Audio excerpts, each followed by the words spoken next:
அடுத்து விசாகம். ஏன்னா ஒவ்வொரு நட்சத்திரத்துக்கும் உண்டான ஆள்கள் இருப்பீங்க. கண்டிப்பா அடுத்து விசாக நட்சத்திரத்துல யாரெல்லாம் இருக்கீங்களோ வாங்க, அவங்களுக்கு உண்டான அமைப்பை நம்ம சொல்லலாம்.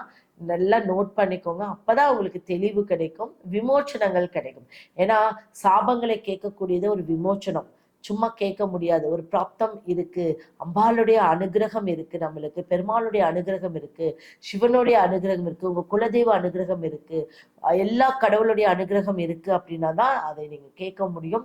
கண்டிப்பா இதை பார்த்து உங்களுக்கு திருப்தி இருக்கு அப்படின்னா, இது உங்களுக்கு யூஸ்ஃபுல்லா இருக்கு அப்படின்னா கண்டிப்பா ஒரு லைக் போடுங்க. நீங்க கமெண்ட் பண்ணுங்க. என்ன அப்படின்னா, உங்களுக்கு என்ன பிரச்சனை, இப்ப இதுல கேட்ட கேள்வி என்னை கேட்காதீங்க, உங்களுக்கு புதுசா என்ன பிரச்சனை அப்படிங்கிறது நீங்க கமெண்ட் பண்ணுங்க, நான் உங்களுக்கு பதில் சொல்றேன். நீங்க தனிப்பட்ட முறையில ஜாதகம் பார்க்கணும்னாலும் நீங்க என்னோட வாட்ஸ்அப்புக்கு நீங்க உங்களுடைய ஜாதகத்தை அமைச்சு உங்களுக்கு என்னெல்லாம் பிரச்சனை இருக்கு, இப்ப நம்ம நல்லதே கிடைக்காதானா நல்லதும் நிறைய இருக்கு இல்லையா, அது என்ன ஏதுன்னு சொல்லி உங்களுக்கு ஒரு தீர்வுக்கு உண்டான ஒரு அமைப்பை கொடுத்து உங்களுக்கு மேன்மேலும் வளர்ச்சியை உண்டு பண்ணி கொடுக்கக்கூடிய அமைப்பை நம்ம கொடுப்போம். ஒரு குறுகிய கட்டணத்துலதான் நம்ம ஜாதகம் பார்க்கிறோம். சரிங்களா? அடுத்தது விசாகம். இந்த விசாக நட்சத்திரம் 16வது நட்சத்திரம். அப்போ இந்த விசாக நட்சத்திரம் என்ன அப்படின்னா, விசாகம் என்றால் குரு அமைப்பு, படிப்பு ஃபர்ஸ்ட் கிளாஸா படிப்பு. ஆனா நம்மளை பார்த்துக்குவாங்களா, ஐ மீன் அவங்களே பார்த்துக்குவாங்களான்னா இல்லை. கிடைக்காத ஒரு ஸ்கூல் இருக்கு, அந்த இடத்துல அவங்களுக்கு கிடைக்குமா அப்படின்னா அவங்களுக்கு அது கிடைக்கும். புரியுதுங்களா? விசாக நட்சத்திரம் ரொம்ப ரொம்ப பலம் பொருந்திய நட்சத்திரம். அந்த நட்சத்திரத்துல யாராவது இருந்தா குருமார்களா இருப்பாங்க. எப்படின்னா மற்றவங்களுக்கு இப்ப அவங்க ஒரு 10வது தான் படிப்பாங்க, ஆனா அவங்க 12வது கூடிய ஒரு பெண்களுக்கு ஆண்களுக்கு ஸ்டூடெண்ட்ஸுக்கு சொல்லி கொடுப்பாங்க. அந்த அளவுக்கு அவங்க பவரா இருப்பாங்க. அப்ப இந்த விசாக நட்சத்திரம் படிப்பு படிப்பு படிப்புனே இருக்கும். பெண்களா இருந்தா இன்னும் ரொம்ப, ஆனா அவங்களே அவங்க கவனிச்சுக்கிறாங்களான்னா ரொம்ப கம்மி. ஸ்கின் அலர்ஜி ரொம்ப வரும், அடிக்கடி வரக்கூடிய அமைப்பு இருக்கு. ஏன் அப்படின்னா விசாகம் யம சாபம் பெற்ற ஜாதகம். அப்படின்னா அவங்க பிறக்கும் போதே, அவங்க வயிற்றுல இருக்கும் போதே தாய்க்கு நிறைய தொல்லைகளை கொடுத்துருப்பாங்க, தாய்க்கு கர்ப்பப்பை ரீதியா பிரச்சனைகள் இருக்கும். அவங்க வெளியில வரும்போதே ரொம்ப கஷ்டப்பட்டு தான் வருவாங்க. கர்ப்பப்பை கீழே இறங்கி இருக்கலாம், கர்ப்பப்பை ஹோல்ஸ் ஓப்பனா இருக்கலாம், இப்படி நிறைய பிரச்சனைகளை இந்த விசாக நட்சத்திரம் ஒரு சிலருக்கு பிரச்சனைகளை கொடுக்கும்.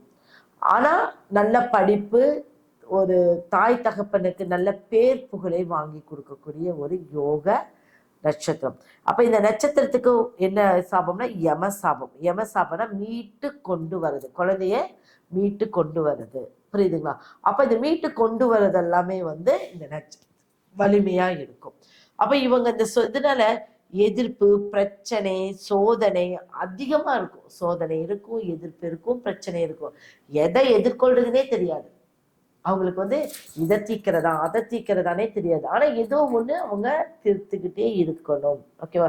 அப்ப இந்த யம சாபத்துக்கு எந்த சித்தர் இருக்காங்க அப்படின்னா சடாய சித்தர். சடாய சித்தர். அப்ப ஓம் ஸ்ரீம் சடாய சித்தரே நமக. ஓம் ஸ்ரீம் சடாய சித்தரே நமக.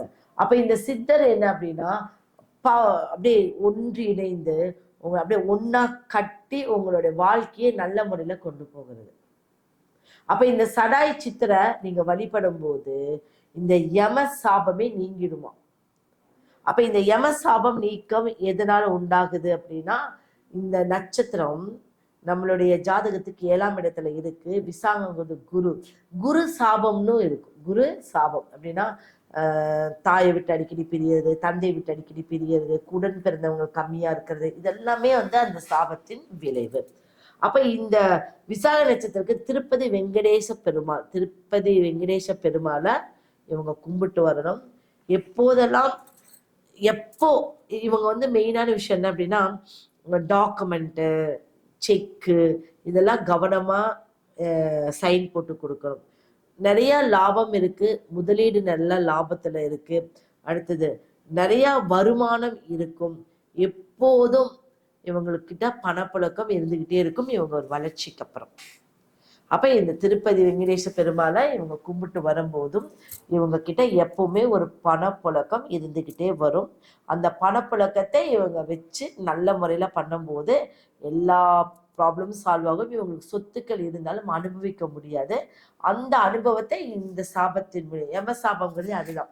அப்ப இந்த குழந்தை பிறந்து ஒரு சொத்து வருது அப்படின்னா அந்த சொத்து என்ன தொட்டாலும் பிரச்சனையா இருக்கும். அப்ப அந்த சாபத்தை விமோச்சனம் பண்ணி அந்த இடத்துல இந்த சித்தர் பேரை சொல்லிட்டு வரும்போது அதுவும் நல்ல விஷயமா நடக்கும். சரிங்களா? ஓகே, உங்களுக்கு இப்போ விசாக நட்சத்திரம் வரைக்கும் நம்ம சொல்லிட்டோம். அந்த 16வது நட்சத்திரம். அடுத்த நட்சத்திரத்துக்கு போயிடலாமா?